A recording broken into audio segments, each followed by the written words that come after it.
আসসালামু আলাইকুম সম্মানিত দর্শক, আপনারা অনেকে পয়েন্ট বানানো দেখেছেন যে কিভাবে ট্রেন এক ট্র্যাক থেকে আর এক ট্র্যাকে যায়। তো বিশ্বের যত হাই স্পিড ট্রেন বলেন, যত boat gauge metre gauge train বলেন, সমস্ত ট্রেন এই লাইন চেঞ্জের ব্যাপারটা এটা এই পয়েন্ট চেঞ্জের ট্র্যাক চেঞ্জের মাধ্যমে হয়ে থাকে। এখানে চালকের কোনোই হাত নাই। তো আজকে আপনাদেরকে দেখাবো যে একটা লোকোমোটিভ বা একটা ট্রেন কিভাবে হুইল চেঞ্জ হয়ে এক ট্র্যাক থেকে আর এক ট্র্যাকে যায়। আমরা আজকে এটা প্র্যাকটিক্যালি দেখব। বর্তমানে আমার যে পয়েন্টটা সেট করা আছে, এই পয়েন্টটা টাম্বলার পয়েন্ট, এটা এই লাইনে যাবে, অর্থাৎ বাম সাইডে আছে। আমি এখন ডান লাইনে পয়েন্টটা সেট করে আমরা এই ছোট টলি দিয়ে দেখাবো।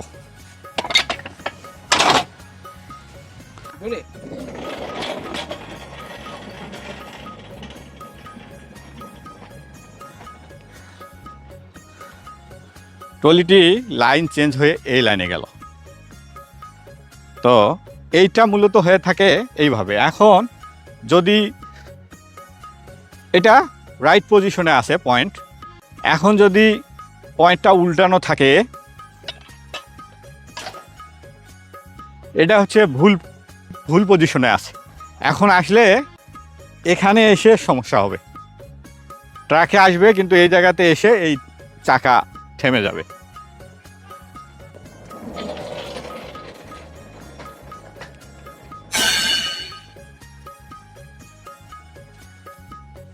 দেখতে পারলেন পয়েন্ট ভুল থাকায় এই ট্রলিটা এখানে এসে থেমে গেল।